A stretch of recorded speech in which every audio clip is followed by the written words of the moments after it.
It was on one of those dreary October evenings when the rain tapped ceaselessly against the window panes of 2-1B Baker Street that a most peculiar case found its way into the path of Sherlock Holmes.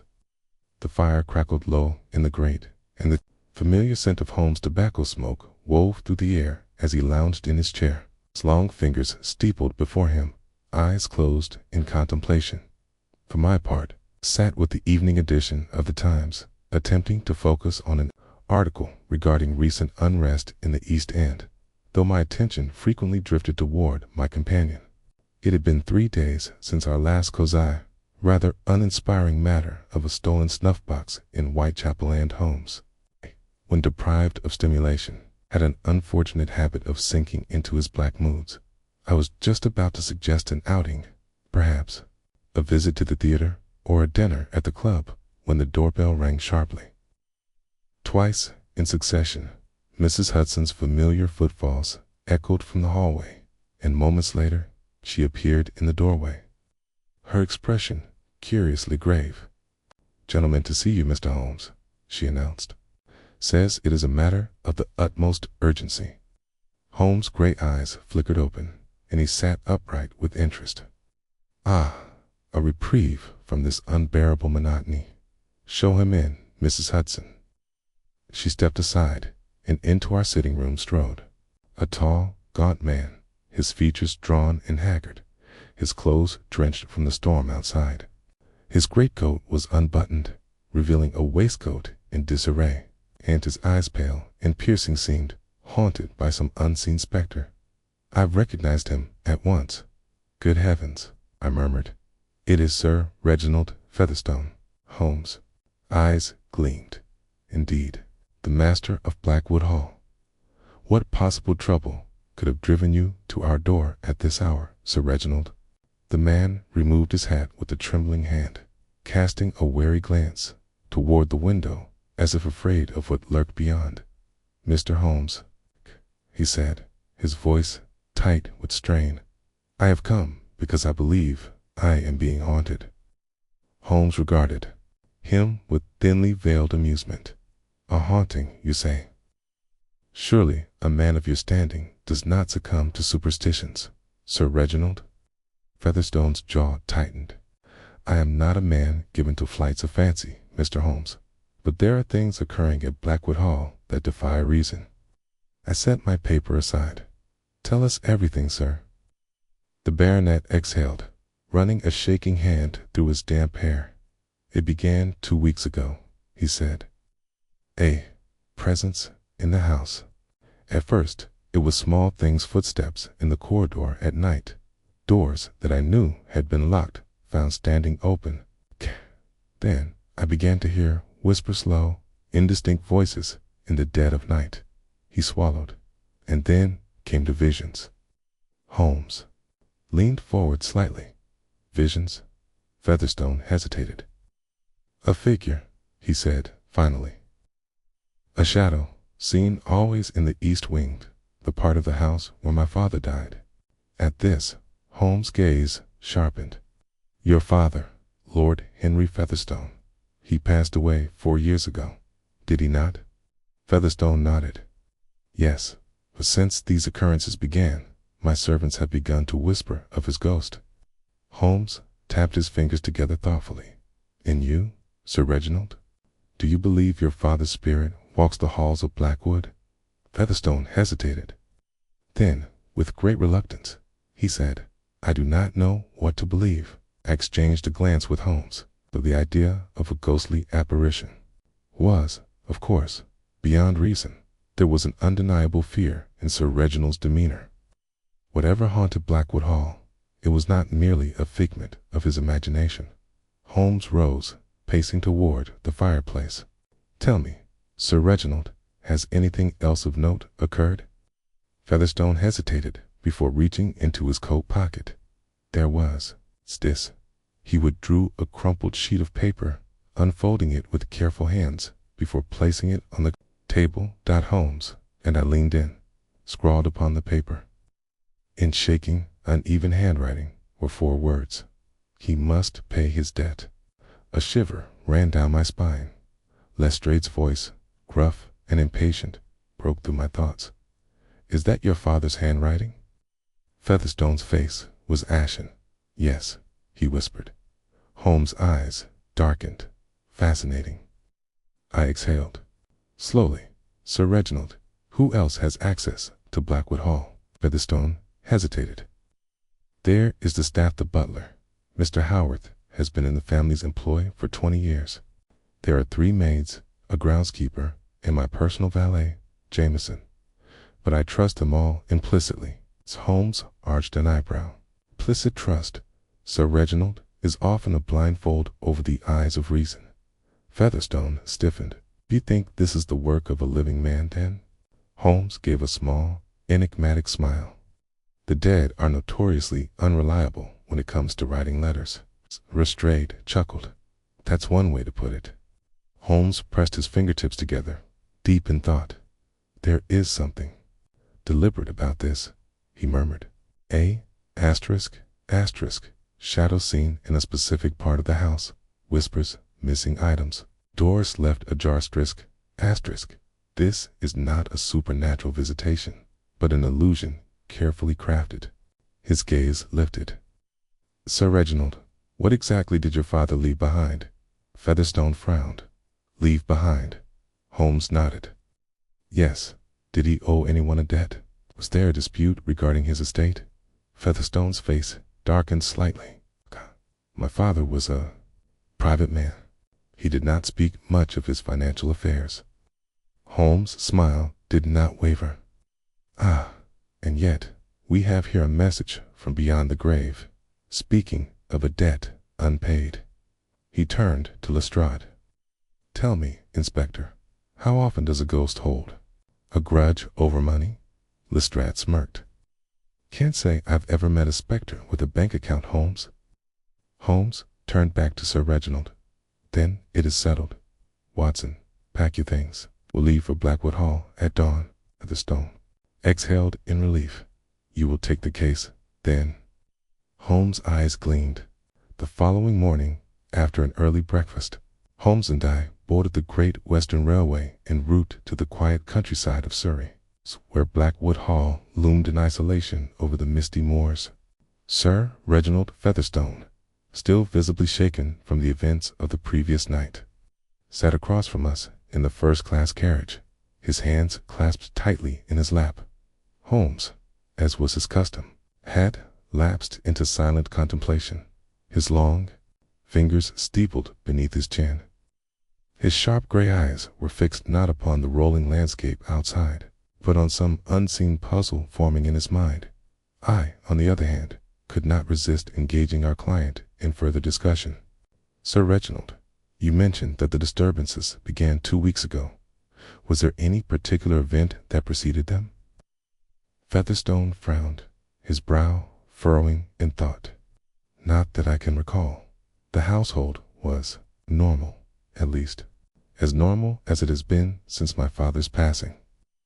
Holmes' eyes flickered toward him. "And what of your staff, Sir Reginald? Have there been any recent dismissals or arrivals?"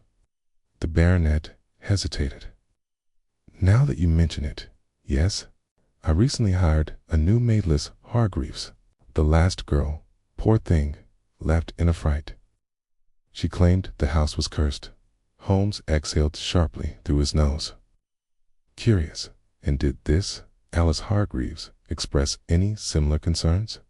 Featherstone shook his head. "Not to me. Then again, the staff do not always share their fears with their employer." I jotted this down in my notebook. "And what of your father's old belongings? Was anything removed or disturbed?" Stone's mouth twisted slightly. "Much of his study remains untouched. I have not had the heart to go through it." Holmes finally spoke. "A peculiar thing, grief. It makes men avoid the very places that hold the answers." Featherstone shifted uncomfortably. The whistle of the train cut through the damp air as we neared our destination. Outside, the landscape grew wilder, the gentle hills giving way to dark forests and rolling mist-covered fields. Blackwood Hall was drawing closer. Holmes straightened in his seat, his voice low and measured. "Tell me, Sir Reginald, have you ever had cause to doubt your father's integrity?" The question landed like a blow. Featherstone's head snapped. "Up. I beg your pardon?" Holmes studied him intently. "I am asking whether your father had enemies, business rivals, former associates, anyone who might have wished him ill." Featherstone's jaw tightened. "My father was a proud man. He conducted his affairs with discretion. But if you are asking whether he was universally liked, the answer is no." Holmes' lips curled slightly. "And yet you claim to know nothing of his debts." Featherstone's fingers gripped his. "Nee, I told you, my father kept his business to himself." Holmes nodded. "Indeed, but there is one thing you cannot deny." Featherstone swallowed. "And what is that?" Holmes' eyes glinted. "Someone believed your father owed them something." Featherstone said nothing. The train gave a sudden lurch, and through the misted glass, the outline of a solitary platform emerged.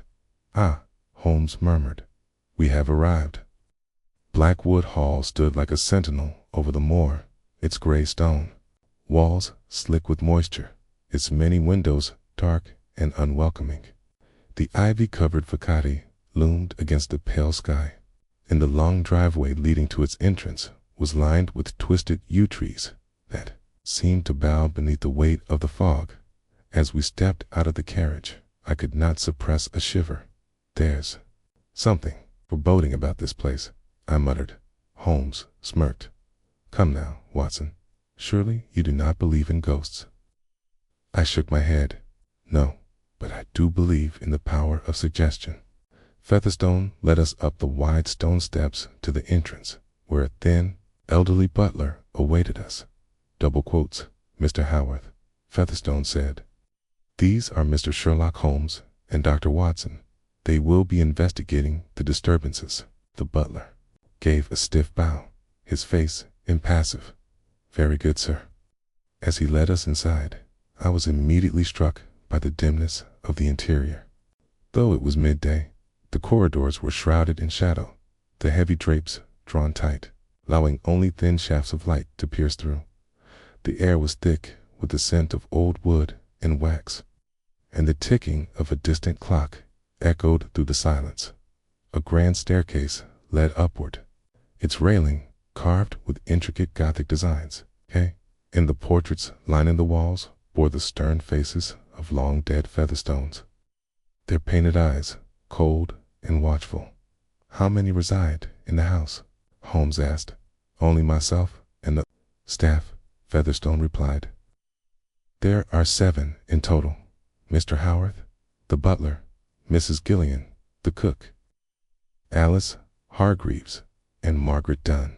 The maids, Jameson, my valet, and Henry Carter, the groundskeeper." Holmes nodded absently, his keen eyes already absorbing every detail. "And where, Sir Reginald, have these apparitions been sighted?" Featherstone hesitated. "The east wing. Always the east wing." Holmes turned toward the corridor leading in that direction. "Then I believe that is where we shall begin." The east wing was deserted, the air heavy with silence. The corridor stretched into gloom, its walls adorned with faded wallpaper and candle sconces, long extinguished. Holmes strode forward, his fingers brushing the edges of the wallpaper, his sharp gaze scanning every surface. Then he stopped abruptly. "What is it?" I asked. Holmes crouched down, studying the floorboards. "Look here, Watson." I stepped closer. Faint but undeniable scuff marks marred the polished wood, as if something had been dragged across it recently. Holmes' expression darkened. "Someone has been in this corridor very recently," he murmured. "And they were careful, but not careful enough." Featherstone swallowed. "Then you believe someone is staging these hauntings?" Holmes straightened. "It would appear so." A sudden noise from further down the hollow, soft rustling sound, it's like fabric brushing against stone, made us all freeze. Holmes held up a hand for silence. We waited. Then a shadow moved at the end of the corridor. A tall, dark figure, barely more than a silhouette, standing motionless. My breath caught. Featherstone stiffened. "Dear God," he whispered. Holmes' eyes narrowed. Fascinating. And then, as for a long moment, the shadowed corridor of Blackwood Hall was deathly silent. The figure that had stood at the end of the passage had vanished as suddenly as it appeared, leaving behind nothing but the faint creaking of old wood settling in. The dimly lit house. Sir Reginald Featherstone stood rigid, his breathing shallow. Did you see it?" he whispered. Holmes, standing perfectly still, exhaled softly through his nose. "Yes," he murmured. "I saw." I swallowed hard, my heart still pounding. "A trick of the light, perhaps," suggested Holmes. Gaze remained fixed upon the far end of the corridor, where the figure had disappeared. "No, Watson, that was no trick." He strode forward, his movements quick and precise, his sharp eyes scanning the floorboards and walls with meticulous care. Sir Reginald and I followed closely behind, our footsteps muffled by the thick carpet runner that lined the passage. Holmes halted abruptly just before reaching the spot where the figure had stood. He crouched, his fingers trailing lightly across the wooden floor, his brows furrowed in thought. "What is it?" I asked. Holmes pressed his fingertips against a particular board and gave it a slight push. A soft click sounded, and the board shifted slightly beneath his hand. Sir Reginald gasped. "A hidden mechanism." Holmes nodded slowly. "Yes, a loose floorboard, recently disturbed." I knelt beside him. "Do you think it's a passage?" Holmes tapped the surface lightly, listening to the hollow sound beneath. "No, not a passage, but a compartment, perhaps." With a swift movement, he lifted the loose board, revealing a dark cavity beneath. Inside lay a single folded piece of parchment. Holmes carefully retrieved it, unfolding it under the dim gaslight of the corridor. The paper was aged, its edges frayed, but the ink was strikingly fresh. Scrawled across it, in bold, unsteady handwriting, were 5 words: "The dead do not forgive." A chill ran down my spine. Sir Reginald let out a shaky breath.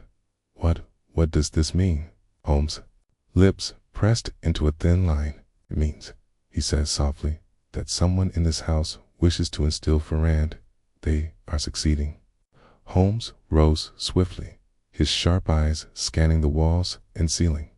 "Who else has access to this wing?" Featherstone hesitated. "Only the staff and myself, too, but I keep this corridor mostly locked. The doors leading to the East Wing rooms have not been occupied in years." Holmes turned on his heel, stepping toward the nearest door. He grasped the handle and found it locked. "Where is the key?" he asked. Featherstone reached into his coat pocket, producing a heavy brass key ring. He handed it to Holmes, who selected a key and inserted it into the lock. With a soft click, the door swung inward. The room beyond was stale with disuse, dust motes swirling in the air as we stepped inside. The furniture was covered in sheets, and the fireplace was cold and blackened with soot. A large wardrobe stood in the corner, its doors slightly ajar. Holmes moved swiftly to the window, testing the latch. "Locked from the inside," he muttered. He turned to Featherstone. "Have you been in here recently?" Featherstone shook his head. "Not in years." Holmes' gaze narrowed. "And yet, someone has." I followed his gaze to the wardrobe, where the faint imprint of a handprint could be seen in the dust on the handle. Holmes reached out, grasping the door, and yanked it open. Inside, hanging among moth-eaten coats and cloaks, was a single black robe. The very sight of it made my stomach turn. Featherstone stepped back sharply. That was my father's. Holmes reached forward and plucked a small scrap of fabric from the hem of the robe. He held it to the light, his expression unreadable. It's the same material as the figure we saw moments ago. Lestrade, who had been observing in the doorway, grunted. So, someone's prancing about in Lord Featherstone's old clothes, trying to scare the life out of Sir Reginald. Bloody theatrical. Holmes glanced over his shoulder. Indeed, and yet it is a remarkably effective psychological weapon. Featherstone rubbed his temples. But who would go to such lengths? Holmes turned the black robe over in his hands. That is the question, is it not? By the time we returned to the main hall, the afternoon sun had begun to set, casting long shadows over the grand staircase. Holmes handed Featherstone the key ring. I want the entire staff gathered in the drawing room. There is much to discuss. Within 20 minutes, we stood in a warmly lit drawing room where the household had been assembled. Holmes stood at the center of the room, hands clasped behind, his back, his hawk-like gaze sweeping over each individual. The butler stood with a stiff spine, his expression unreadable. The cook, Mrs. Gillian, fidgeted anxiously with her apron. Alice Hargreaves, the new maid, looked pale and uncomfortable, glancing toward the doors as if contemplating escape. Margaret Dunn, the second maid, stared at the carpet, wringing her hands. Jameson Featherstone's personal valet watched Holmes warily, while Henry Carter, the groundskeeper, stood in the back, arms folded across his chest. Holmes let the silence drag for a moment, his piercing gaze settling on each of them in turn. Then, in a calm voice, he asked, "Which one of you has been lurking in the east wing?"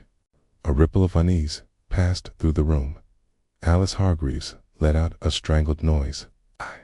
I haven't been near that part of the house." Holmes tilted his head, curious. "And yet, you reacted rather strongly just now." Alice swallowed.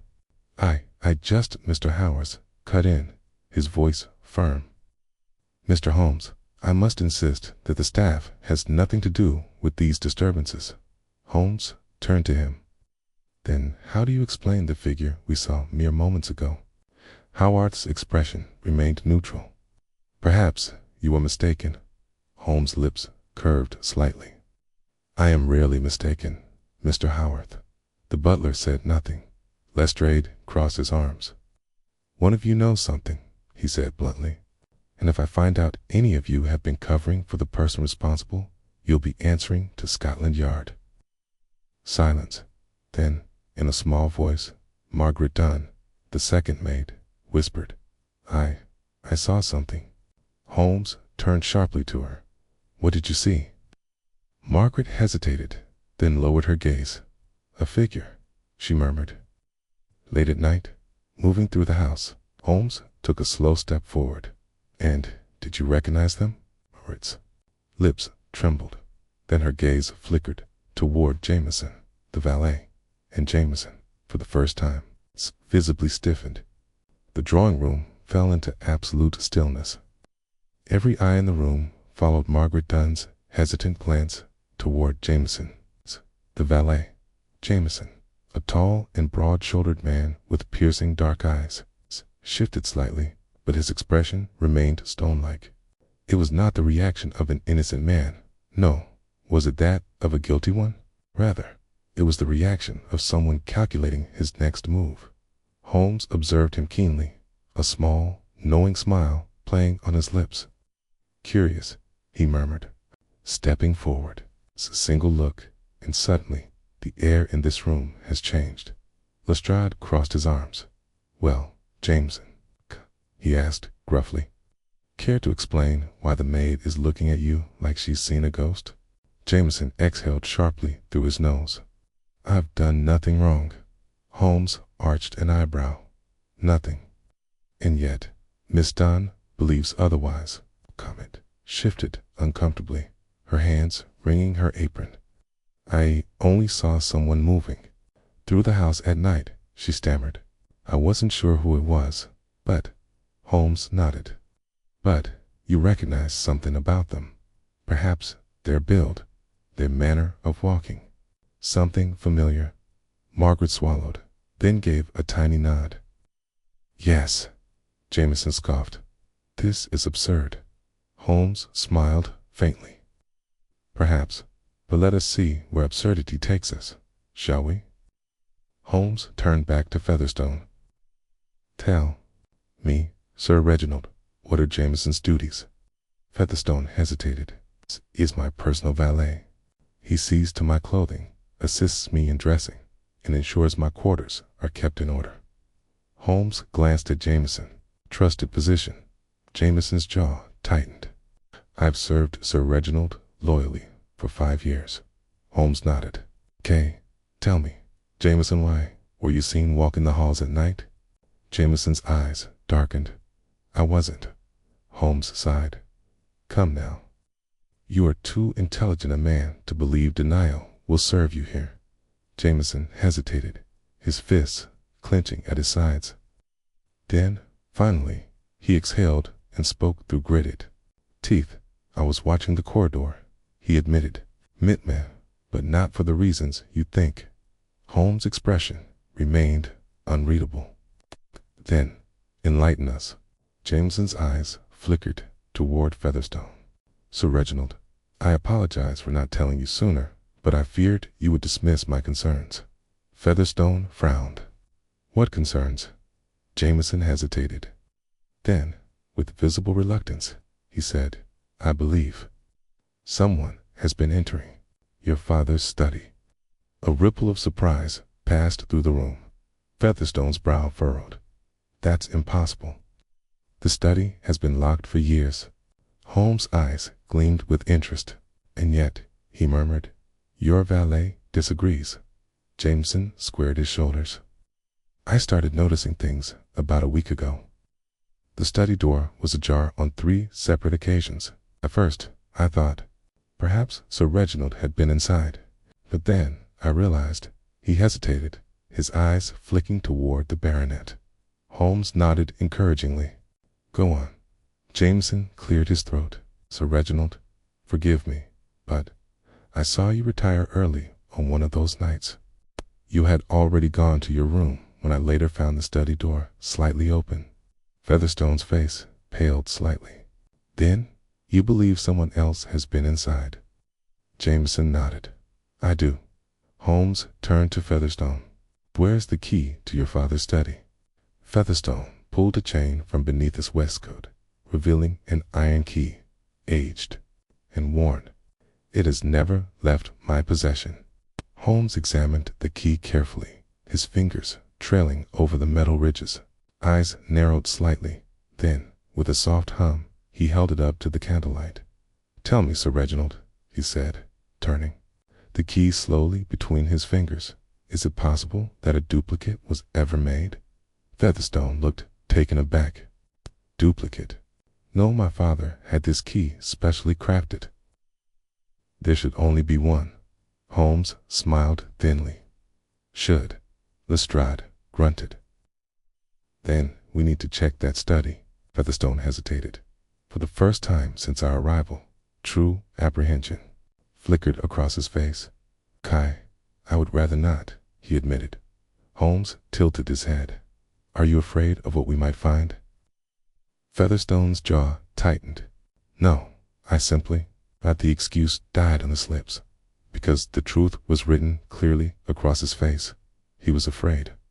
Holmes stepped forward, his voice low and deliberate. Sir Reginald, the time has come to confront whatever it is you fear.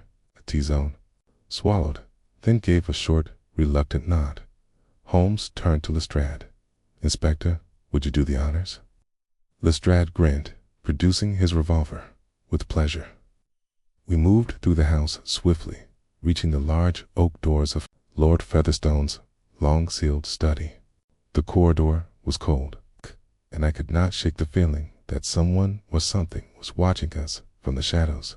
Featherstone stepped forward and, with a shaking hand, inserted the key into the lock.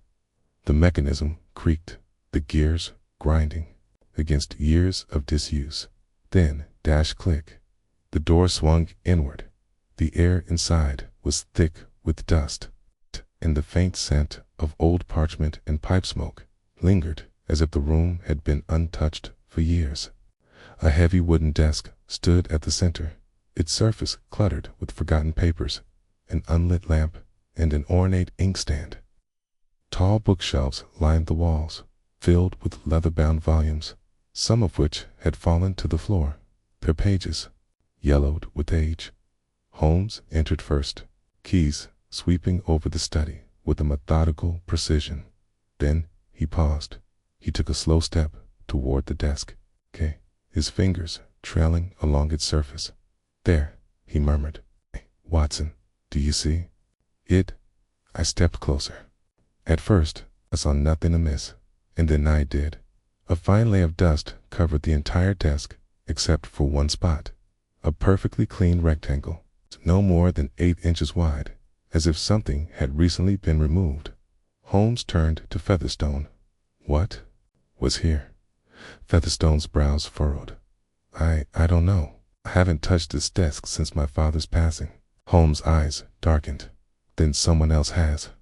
Lestrade moved toward the desk, examining the empty space. "A book, maybe?" Holmes nodded. "Precisely. Something was taken from this desk within the last few weeks. Something that was meant to remain hidden." Featherstone's hands clenched at his sides. "But what?" Holmes turned toward the bookshelves, his keen eyes scanning each title. Then, in a single, swift movement, he reached forward and plucked a slim, leather-bound volume from the shelf. He held it up to the candlelight. It was a ledger. The name, Lord Henry Featherstone, was inscribed in gold along the spine. Breath caught in his throat. My father's records. Holmes flipped through the pages, his eyes narrowing as he read. Then he stopped. His fingers tightened around the paper. When he looked up, his expression was grim. "I believe," he said. Quietly, a tense silence fell over Lord Featherstone's study as Holmes held up the aged ledger, its worn leather cover catching the dim candlelight. Featherstone's jaw was tight, his breath slow and measured, as though he was bracing himself for the ghosts of his father's past to emerge from his pages. Lestrade leaned forward, rubbing his chin. "Well, Holmes, what's in it?" Holmes gave the book a careful shake, and from between its pages, a loose sheet of parchment fluttered to the desk. The moment Featherstone saw it, his face lost all color. I picked it up carefully and turned it toward the light. Unlike the aged pages of the ledger, this paper was newer, its ink dark and precise. It bore only a single line of writing, penned in the same uneven, deliberate script as the note we had discovered earlier in the floorboards. "Of the East Wing, the dead do not forgive their debts." A chill ran through me. Holmes exhaled softly. "This message was not left by Lord Featherstone," he murmured. It was left by someone who wants us to believe his spirit still lingers." Lestrade scowled. "Let me guess, you already have an idea of who that might be?" Holmes flipped open the ledger, scanning the columns of numbers and names. His sharp gaze honed in on a particular section, and he ran his finger along a list of debts owed to Lord Featherstone before his death. Then he stopped. "There," he murmured, tapping a name. "This is what they were trying to hide." I leaned in and read the name aloud. "Mr. Charles Abbott." Sir Reginald stirred. "I know that name," he murmured, a frown creasing his forehead. "He was a former business associate of my father's, a merchant from London. He often visited Blackwood Hall when I was a boy." Holmes arched an eyebrow. "And what became of him?" Featherstone hesitated. "I don't know. I assumed he left my father's employ years ago." Holmes' gaze darkened. If this ledger is to be believed, he did not leave anything. He was ruined. Lestrade peered over Holmes' shoulder, scanning the numbers beside Abbott's name. "Lord, the man owed your father a fortune." Featherstone's fingers curled into fists. "Then perhaps that is what this is all about." Holmes closed the ledger with a soft snap.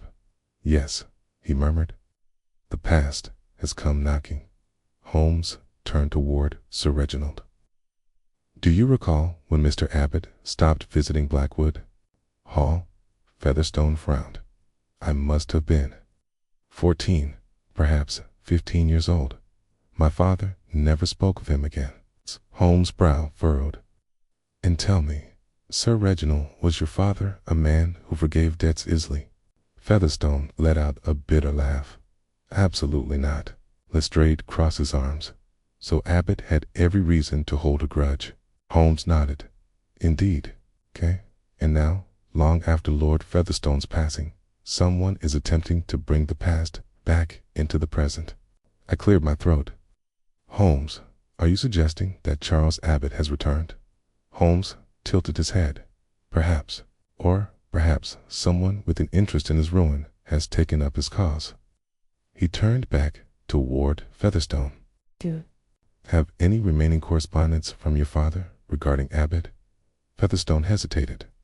There may be something in the family archives, but I have not looked through them in years. Holmes straightened. Then I suggest we do so immediately. Featherstone led us to a small study adjacent to the main library, where the family archives were kept in a series of locked cabinets. The room was tightly packed with shelves, the air thick with the scent of old parchment and wax. Holmes wasted no time. Watson, Lestrade searched for any letters or documents mentioning Abbott. We set to work, sifting through stacks of papers, ledgers, and correspondences from decades past. The task was tedious, but after nearly an hour, I uncovered something. Holmes, I called. Here, took the letter from me, his sharp gaze scanning the contents. The letter, penned in Lord Featherstone's precise hand, was dated 15 years prior. My patience has worn thin. Mr. Abbott, you have made promises you cannot keep. If your debt remains unpaid by the month's end, I shall be forced to take action. Consider this my final warning. Holmes tapped the letter thoughtfully. Final warning, indeed. Lestrade frowned. So what happened next? Holmes did not answer. Instead, he turned to Featherstone.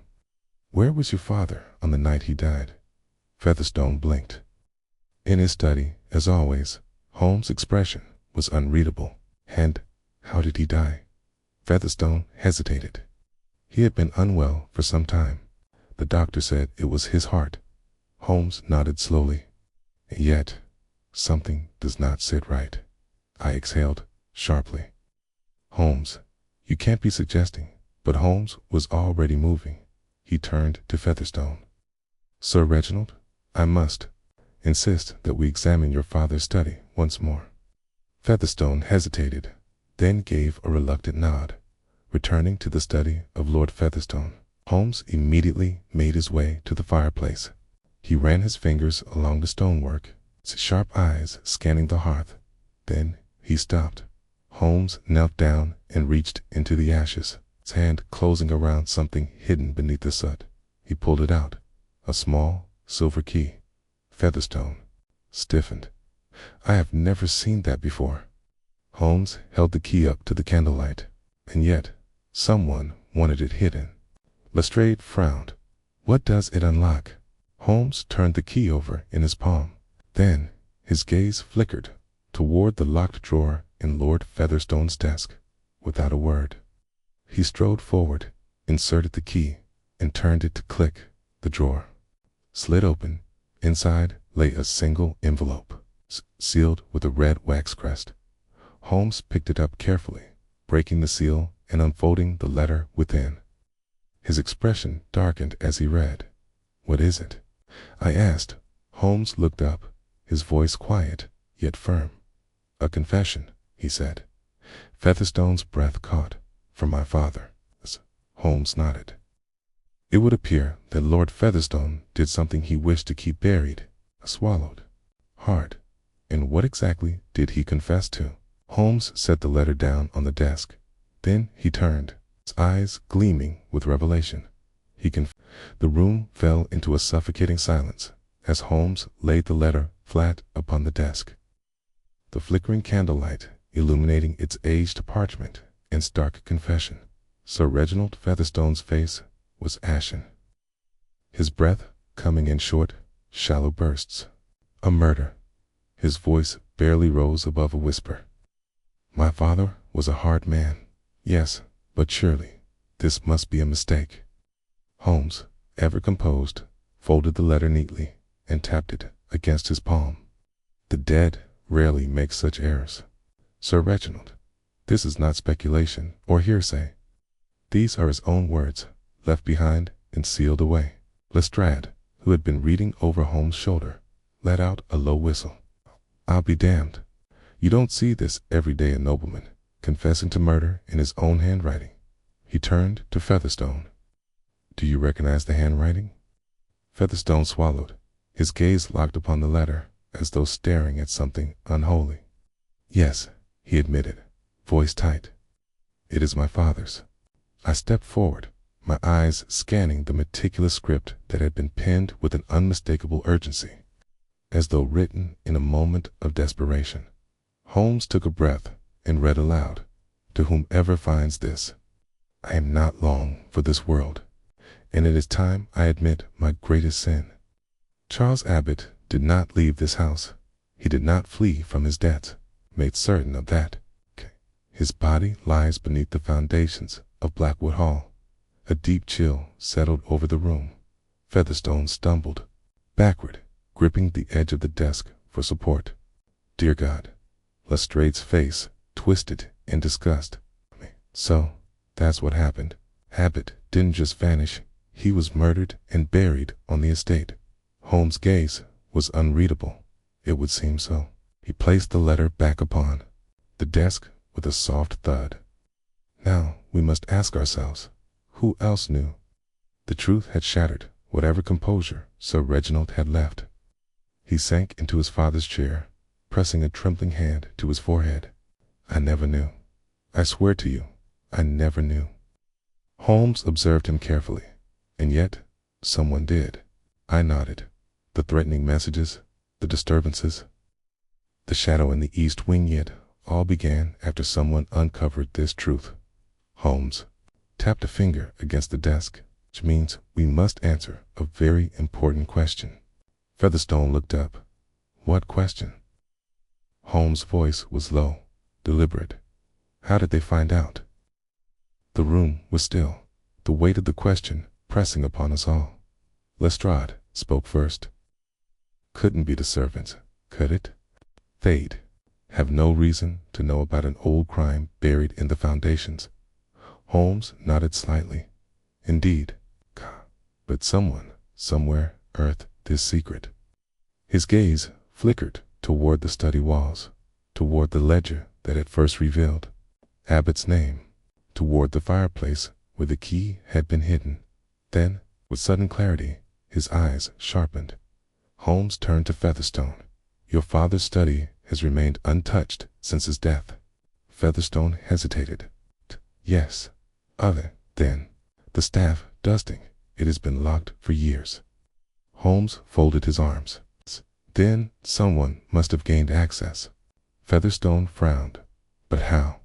Holmes' lips pressed together in a thin line. The key was always in your possession. Yes. Featherstone nodded. Holmes turned to Jameson, the valet, who stood in the doorway, watching with a guarded expression.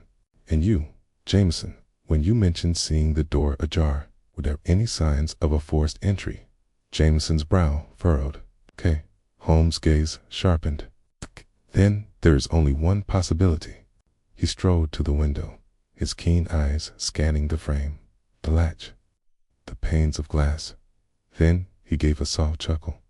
Lestrade frowned. Something funny, Holmes.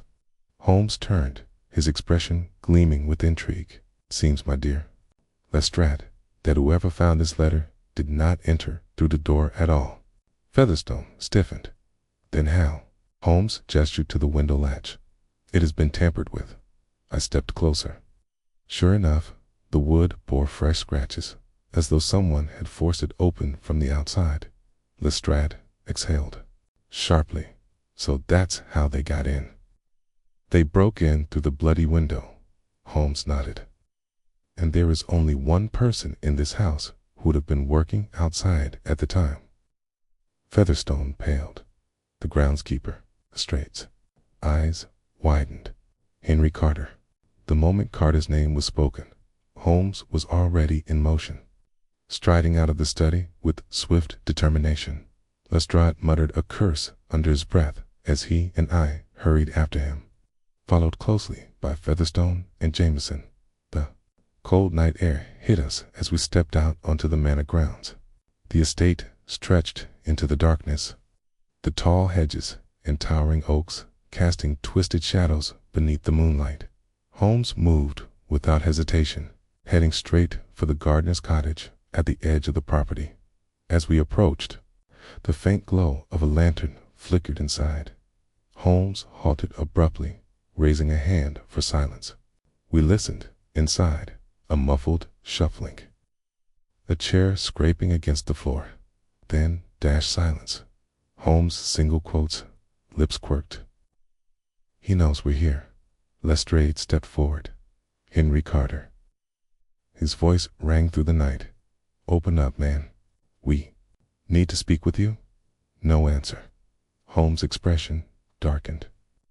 "He's going to run." Before anyone could react, there was a crash from inside the cottage window bursting open, followed by the sound of hurried footsteps pounding against the garden path. Lestrade cursed.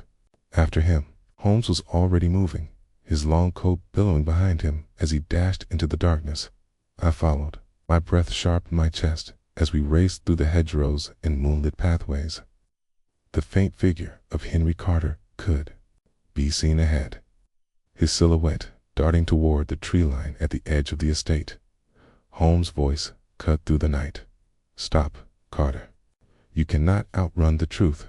But Carter did not stop. He plunged into the trees, disappearing into the dense woodland beyond. Lestrade skidded to a halt beside me, panting. "We'll lose him in the woods." Holmes' eyes gleamed. "No, we won't." He turned, scanning the footprints left in the damp earth. Then, without another word, he strode forward, following a precise path. Lestrade frowned. "How do you know where he's headed?" Holmes smiled faintly. "Because, my dear Lestrade." His gaze flickered toward the distance, toward the dark silhouette of Blackwood Hall looming behind us. "Carter isn't running away." Holmes' voice was low, edged. The moon hung low, casting pale silver light over the twisted trees and tangled underbrush of the Blackwood estate. Holmes led the chase, moving swiftly and deliberately, his eyes locked onto the faint footprints Carter had left in the damp earth. Lestrade, panting beside me, muttered, "Bloody hell, Holmes. Do you ever slow down?" Holmes barely acknowledged him. "Not when the truth is running ahead of me, Lestrade." Sir Reginald Featherstone, though visibly shaken, had insisted on following. His breath came in ragged gasps as he stumbled along. Behind us, his mind undoubtedly reeling from the revelations of the night. I gripped my revolver as I ran, cute branches snapping underfoot, my pulse hammering in my ears. Somewhere ahead of us, Henry Carter was moving through the dense forest, his figure just a shadow in the distance. Then, suddenly, sharp rustling, branch snapping. Holmes halted abruptly, holding up a hand. We followed suit, catching our breath as we listened. Silence, then a low creak, followed by a distant metallic clang. Holmes turned sharply toward Lestrade. "Did you hear that?" Lestrade frowned. "A door." Holmes nodded. "Yes, and that tells us something important." I wiped sweat from my brow. "What does it tell us, Holmes?" Holmes' eyes gleamed in the moonlight. "It tells us that Henry Carter did not leave the estate. He went under it." We followed Holmes as he cut through the gnarled tree roots, leading us to a clearing near the estate's crumbling eastern wall. There, half buried beneath the creeping ivy, stood a rusted iron grate, barely visible in the moonlight. Lestrade knelt beside it, brushing away the vines. "This hasn't been used in years." Holmes tested the hinges, which groaned in protest as he forced the grate open. Cool rush of damp air met us, carrying with it the scent of earth and old stone. Featherstone's face was pale. I never knew there was an underground passage. Holmes tilted his head. It's curious, then, that your father did. Lestrade drew his revolver. I'll go first. Holmes smirked. A bold offer, Lestrade. But given that we are entering an unknown space where a desperate man is cornered, I believe the honor should be mine. And with that, he descended into the darkness.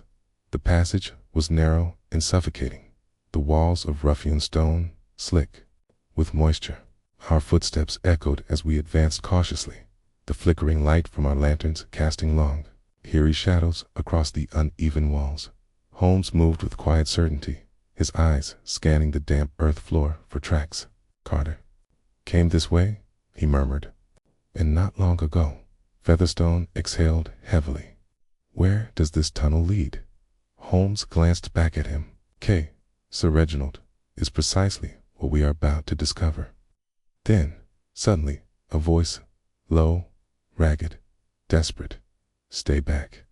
Da. Sound echoed through the tunnel, bouncing off the stone walls. Holmes held up a hand, signaling us to stop, then, taking a careful step forward. He spoke in a voice calm and unshaken. Henry Carter, he called out, you have nowhere left to run. Silence, then the flicker of movement in the dim light. Carter stood at the far end of the tunnel, his clothes disheveled, his breath labored, his eyes wild.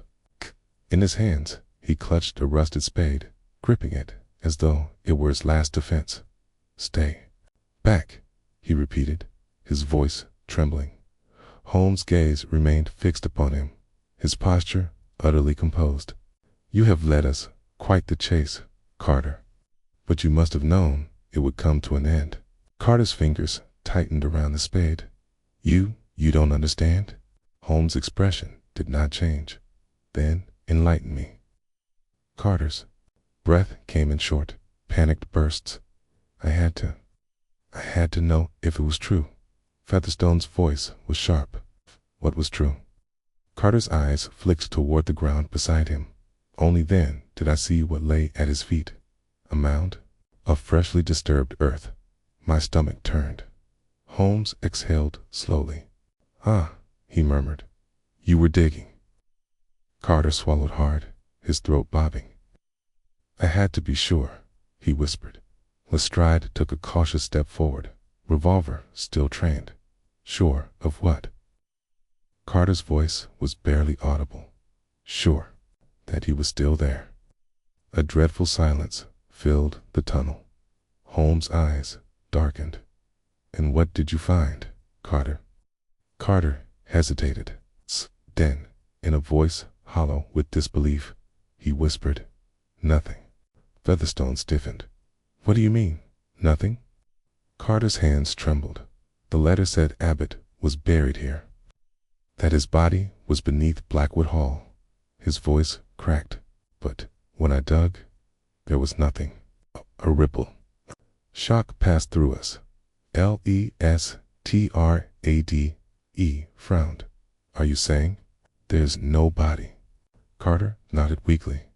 Not even a trace. Holmes exhaled softly. Then, in a voice laced with intrigue, he murmured, Fascinating. I stared at him. Holmes, what does this mean? Holmes smiled slightly. It means, Watson, that Lord Featherstone may have confessed to a crime that never happened. Featherstone staggered back, gripping the tunnel wall for support. But that doesn't make sense. The letter. Holmes turned toward him. Yes, the letter. A written confession, hidden away, never meant to be found.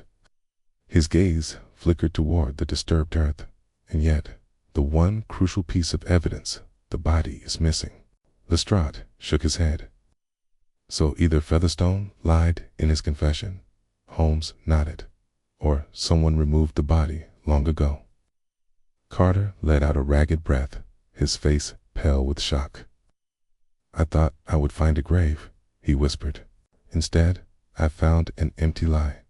Holmes tilted his head. or perhaps an unfinished truth. A shiver ran down my spine. Holmes turned to Carter. "Tell me before we arrived, did you hear anything? Sound, perhaps?" Carter hesitated. Ken, his eyes widening slightly, he said, "Yes, a creak, a metallic clang." Lestrade's eyes narrowed. "It's the same sound we heard before." Holmes smiled faintly. "Indeed." Key turned toward the far end of the tunnel, where the shadows stretched deeper into the unknown. "We are not alone," he murmured, and then, as if to confirm his suspicion, a soft, echoing footstep. The tunnel walls loomed around us, the damp stone pressing in as we stood frozen in the oppressive silence. The sound of soft footstep echoing from the darkness ahead sent an uneasy shiver through the group. Holmes turned his head slightly, his sharp eyes glinting in the dim lantern light. His posture was still, calculating. "We are not alone," he murmured again. Lestrade tightened his grip on his revolver, his jaw tightening. "Who's there?" he called into the shadows. Silence, then a whisper of movement. Holmes acted instantly. He extinguished the lantern with a quick flick of his fingers, plunging us into absolute darkness. A sharp intake of breath came from Sir Reginald. "What the devil?" Holmes hushed him sharply. "Quiet." We stood motionless, listening. In the suffocating dark, the tunnel felt endless, the silence stretching unnaturally. Then, just as suddenly, the sound of running footsteps. Holmes moved after them. We lurched forward, blindly chasing the retreating echoes. My boots struck uneven ground, my pulse hammering as we stumbled through the pitch-black tunnel. Lestrade swore. "Blast it, Holmes, how do you always know where to run?" Holmes didn't answer. He was too focused, his every step precise. Then a sudden cry from ahead, a crash of falling stones. And then silence. Holmes lit a match, the small flame flickering wildly in the stale air. He stepped forward, cautiously, and as the light illuminated the passage, he saw the tunnel had collapsed. A heap of loose stones and debris now blocked the way forward, completely sealing off the passage. Lestrade exhaled sharply. "Damn it, we had them." Holmes stood perfectly still, his gaze sweeping the fallen rubble, assessing every crack and crevice. Then he did something unexpected. He smiled. "Did we?" he murmured. I frowned. "Holmes?" Holmes crouched down, brushing his fingers across the edges of the collapse. He then plucked something small and metallic from the debris. A button. He turned it in his palm. "Our quarry was in a great hurry," he murmured. "So much so that they did not realize what they left behind." Lestrade peered at the object. A button. That could belong to anyone. Holmes smiled faintly. "Perhaps, but I suspect it belongs to someone in this very house." Featherstone swallowed. But who and how did they know about these tunnels? Holmes rose, dusting off his hands. "Most pressing question, Sir Reginald. One I intend to answer before the night is through." We returned to the main hall of Blackwood Hall, our footsteps echoing against the wooden floors. The weight of the unsolved mystery hung over us, heavier than ever. Holmes had gone silent, his keen mind working at a rapid pace. I recognized the signs, the way his fingers steepled together, the way his sharp gaze flickered over unseen details, the way his posture stiffened as his deductions took shape. Finally, he turned to Featherstone. "Sir Reginald, there is something I must see at once." Featherstone nodded. "What is it?" Holmes' voice was calm, deliberate. "I must examine your father's will." A stunned silence fell over the room. Featherstone's brow furrowed. "The will?" Holmes nodded. "Yes, the motive behind this entire mystery may not lie in the past, but in the present." Featherstone led us to the small office where his family's legal records were kept. A large wooden cabinet sat against the wall, filled with bundles of documents tied with red ribbons. He opened a locked drawer and removed a single envelope. Sealed with wax, Holmes took the document and carefully unfolded it. His sharp eyes scanned the lines of text, his expression unreadable. Then his lips curved slightly. "Ah," he murmured. "Fascinating." Lestrade leaned in. "What is it?" Holmes tapped the document. "Look here." He peered over his shoulder, reading the final clause aloud. "In the event of my death, my estate shall pass in its entirety to my only son, Reginald Featherstone. However, should my son predecease me, or be deemed unfit to inherit, the estate shall pass to my trusted servant, Mr. Henry Carter." A heavy silence followed. Lestrade blinked. "Wait, what?" Featherstone staggered back, his eyes wide with shock. "Carter. My father left everything to Carter." Holmes nodded. "In the event of your absence, yes," I exhaled. "But why?" Holmes' eyes glinted. "That, my dear Watson, is the question, isn't it?" Featherstone shook his head in disbelief. "But that makes no sense. My father was a hard man. He would never leave our family home to a mere groundskeeper." Holmes folded the will carefully, and yet he did. Lestrade's expression darkened. So Carter had a motive. He wanted to drive Featherstone mad, make it seem like the house was haunted so that he would leave, or worse, be declared unfit. Featherstone's hands trembled. "But why would my father choose him?" Holmes turned to him, his voice low, measured. "Because, Sir Reginald, I suspect your father and Henry Carter had a far deeper connection than you ever realized." A chill settled over the room. Featherstone's breath came shakily. "Saying my father trusted Carter." Holmes nodded. "More than that, I suspect. There is something else at play here, something we have yet to uncover." Lestrade's jaw tightened. "But why fake a haunting? Why all this elaborate nonsense?" Holmes smiled faintly. "'Cause, my dear Lestrade, it is easier to drive a man from his home with fear than with force." I frowned. "So you believe Carter staged the ghostly disturbances to make it seem as though Lord Featherstone's spirit was angry?" Holmes nodded. "Yes, and consider this. He did so only after he found the confession." Featherstone swallowed. "Meaning?" Holmes' gaze was piercing. "Meaning Carter knew about the murder, or rather, what appeared to be a murder, and he used it to his advantage." Lestrade exhaled. "So now what?" Holmes straightened. "Now we find Carter." Lestrade frowned. "But we lost him in the tunnel." Holmes' smile widened. "But Lestrade, a man who wishes to escape does not run towards something." Lestrade blinked. "Wait." Holmes turned to Featherstone. "Wait. Where's the old servants' quarters?" Featherstone's face drained of color. "The west wing," he whispered. Holmes nodded. "Then that, gentlemen, is where we shall find our missing man." And with that, he strode toward the door, his coat billowing behind him. The corridors of Blackwood Hall stretched before us, their long, shadowed lengths eerily silent as we made our way toward the west wing. The air felt thick, charged with the weight of the approaching climax. Holmes led the way, moving with swift, deliberate steps, his every movement precise. Behind him, Lestrade kept his revolver drawn, while Sir Reginald followed, his face ashen from the shocking revelation about his father's will. As for me, I found my grip tightening around my own revolver, my pulse quickening.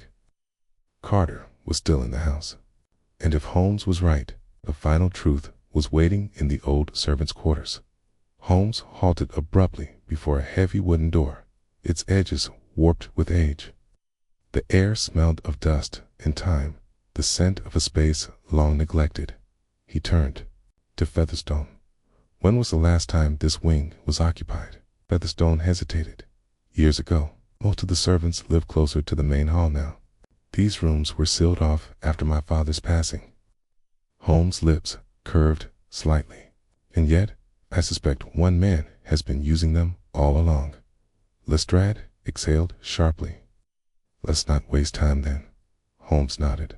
Agreed. He reached for the doorknob, then paused. A soft noise came from within. Scraping sound, like wood dragging against stone. Lestrade raised his gun. He's in there. Holmes inclined his head. Then, without further hesitation, he turned the knob. The door swung open. The room beyond was small, dimly lit, its air thick with dust and secrecy. An old writing desk stood against the far wall, its surface cluttered with papers, ink bottles, and a small candle burning low. And standing beside it, caught in the dim glow of the flame, was Henry Carter. The groundskeeper turned slowly, his face tired and drawn, his shirt stained with dirt.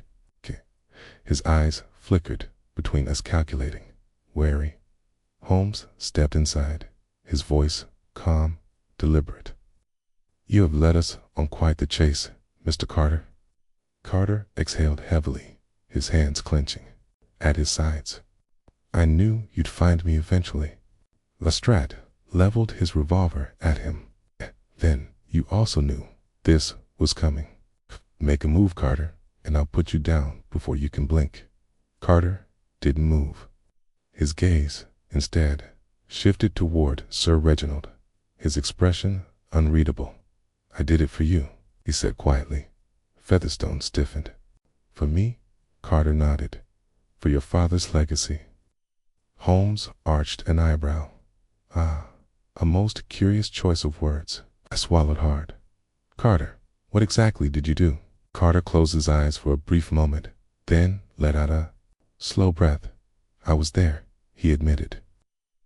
The night Charles Abbott came to this house, Holmes took a measured step forward. Then tell us, Carter, what truly happened that night? Carter hesitated. Then, in a voice low and steady, he spoke. Abbott arrived late, he murmured. I saw him come up the drive, just as I had many times before. But this time, he wasn't alone. Featherstone's brow furrowed. He wasn't. Carter shook his head. There was another man with him, a stranger. He kept to the shadows. I couldn't see his face. Lestrade's grip tightened on his gun. Go on. Carter's jaw clenched. Abbott demanded to see Lord Featherstone. He said it was urgent. I led him to the study, just as I always did. Holmes' eyes darkened. And what happened next? Carter's expression was haunted. They argued. The word hung in the air, heavy and weighted. Carter swallowed. It was about the debt. Abbott swore he would pay. But Lord Featherstone wouldn't hear it. He called him a liar, a fraud. Featherstone's face paled, tenting. Carter hesitated. Then there was a struggle. Lestrade frowned. A struggle. Carter nodded. Lord Featherstone grabbed a poker from the fireplace. I tried to stop him, but before I could, his voice caught. Abbott fell. A silence settled over us. Holmes' single quote's gaze was unreadable.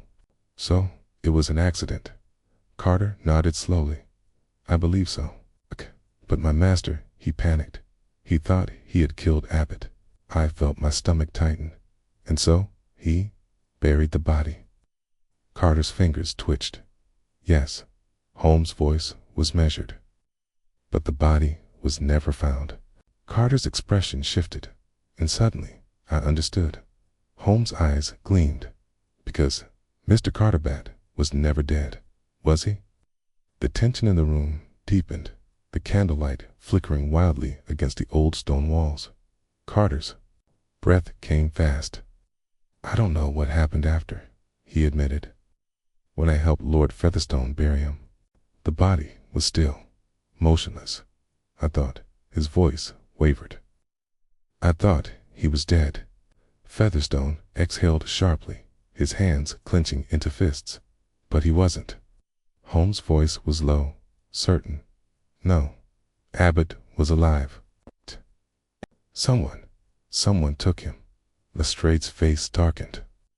So, either someone helped him escape, or they finished what Lord Featherstone started. Holmes nodded. Indeed, he turned back to Carter. And I believe you, Carter. You did what you thought was right, Ket, but someone else has been using this secret to their advantage. Carter swallowed. Then who? Holmes' eyes flickered with revelation. He turned to Sir Reginald. Sir, when was the last time you heard from your former maid, Miss Hargreaves? Stone froze. Alice, he whispered, but Holmes smiled faintly. Ah, so you do recognize the name? Featherstone's expression shifted. She left the house. Holmes tilted his head. Or did she? Silence. Then, from outside the door, a floorboard creaked. Holmes' gaze snapped toward the sound. She's here, he murmured. Led, Lestrade, turned sharply, raising his revolver. Hargreaves, show yourself. For a long moment, nothing happened. Then a faint rustling, retreating footstep. Holmes' expression was grim, determined. Gentlemen, he said, adjusting his coat. Holmes moved first, his coat billowing behind him as he lunged for the door. His sharp gaze locked onto the fleeing figure just beyond the threshold. Watson, Lestrade, after her, he called. Alice Hargreaves, the former maid, had bolted down the corridor, her footsteps pounding against the wooden floorboards. Lestrade swore under his breath. Damn it, she's getting away. Holmes, unnaturally swift, was already in pursuit. I followed, revolver in hand, my breath coming in sharp bursts as we raced after her. Winding through the labyrinthine hallways of Blackwood Hall, the grand staircase loomed ahead, and Alice made a desperate dash downward, nearly stumbling as she grasped at the banister for balance. Holmes took the steps, 2 at a time, his voice cutting through the air like a whip. You cannot escape the truth, Miss Hargreaves. Alice ignored him. She darted toward the rear doors, shoving them open with a thunderous crash, and vanished into the night. Holmes gave chase without hesitation. The gardens stretched before us, bathed in cold moonlight, the hedgerows casting long, skeletal shadows. Alice was running blindly, her breath ragged, hair wild and disheveled as she stumbled toward the old chapel ruins at the estate's edge. Holmes' voice rang out once more. Stop. You cannot outrun the past. Sky. Alice reached the chapel doors, her hands fumbling with the iron handle, but Holmes was upon her before she could push them open. He seized her wrist, twisting it just enough to halt her struggle, and in one swift motion, he spun her around to face him. Her face was pale, her eyes wide with terror. No, she cried. You don't understand. Holmes' voice was quiet but unwavering. Oh, I understand perfectly, Miss Hargreaves. Alice shook her head violently. No, you don't. You don't know what he did? Holmes' lips curled slightly. Oh, but I do. I know everything now. Lestrade caught up, panting. Got you now, you little Holmes, held up a hand, silencing him. His piercing gray eyes remained fixed upon Alice. Tell us, Miss Hargreaves. Tell us what really happened to Charles Abbott. Alice trembled, her entire body shaking with emotion. Then, in a hoarse whisper, she said, He was my father. A stunned silence followed. Featherstone staggered back, his face drained of color. Your father. Alice nodded, tears slipping down her cheeks. I was a child when he disappeared. My mother, she died, believing he had run away, but I never believed it. I never stopped searching. Holmes' expression remained calm, calculating. When you took a position in Blackwood Hall, you discovered the truth. Alice swallowed hard. I found the letter, the confession. Her voice wavered. I realized what had happened. Lord Featherstone murdered him. Featherstone shook his head vehemently. It wasn't murder, it was an accident. Alice's eyes flashed with fury. Accident, she spat. He buried my father under the floor like an animal. Holmes spoke, his voice low but firm. And yet, Miss Hargreaves, when you dug up that grave, what did you find? Alice froze, her lips parting, but no words came. Holmes' eyes gleamed. You found nothing, didn't you? Lys's breath hitched. Lestrade's brow furrowed. Wait, what? Holmes straightened, his expression filled with cold certainty. Charles Abbott never died that night. Featherstone stared in disbelief, but Carter saw Holmes turned toward the former groundskeeper. You saw him collapse. You saw him go still. But you never checked for a pulse. Carter's face twisted in horror. Then he, Holmes, nodded. Abbott was still alive, and someone took him. Lisa's shoulders shook. I don't know what happened to him. Holmes studied her. But you tried to make it appear as though his ghost had returned. Alice bit her lip. I wanted to scare Featherstone away. I wanted him to suffer the way my father had suffered. Lestrade let out a deep sigh. So that's what all the ghost nonsense was about. Okay, you were never after money, you just wanted revenge. Alice nodded. I thought if I made it seem as though the house was cursed, if I made Reginald doubt himself, he would leave, and the truth would finally come out. Holmes arched an eyebrow. And yet, you underestimated how stubborn the Featherstone line is. Featherstone's hands were clenched into fists, his knuckles white. If my father had only told me. Holmes tilted his head. Perhaps he intended to, but in the end, he took the secret to his grave. A long silence fell over the group. Then Lestrade let out a huff. Well, this is a fine mess. He reached for his cuffs. Alice Hargreaves, I'm placing you under arrest for Holmes. Raised a hand. No, Lestrade. Lestrade frowned. What? Holmes looked at Alice, his gaze unreadable. She has committed no true crime. Her only offense was attempting to frighten a man out of his own home. Hardly a matter for Scotland Yard. Lestrade grumbled. She still broke into the study, caused a damn panic. Holmes turned to Featherstone. Sir Reginald, what do you wish to do? Featherstone looked at Alice, really looked at her. Finally, after a long moment, he sighed. Let her go. Lestrade exhaled heavily. You're sure? Featherstone nodded. She deserves to know what happened to her father, and if he is still alive. He met Alice's gaze. I hope you find him. Tears welled in Alice's eyes, but she said nothing. Holmes inclined his head. Then I believe this case is closed.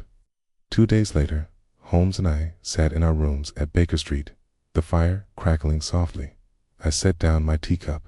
Do truly believe Charles Abbott is still alive? Holmes steepled his fingers. Possibly. His body was never found, which means someone helped him escape. I frowned. But why would he never return? Holmes' gaze was distant, thoughtful. He feared revenge. Or perhaps the man he arrived with that night, the stranger, wasn't there to help him. A chill ran through me. Then you think he was taken against his will? Holmes' lips curved slightly. Watson, the game is never truly over. Some mysteries endure long past their conclusion. He reached for his pipe, his eyes gleaming in the firelight. Perhaps one day the shadow over Blackwood Hall will lift entirely. Until then, I believe I shall enjoy a quiet evening's rest. And with that, he struck a match, the flame flickering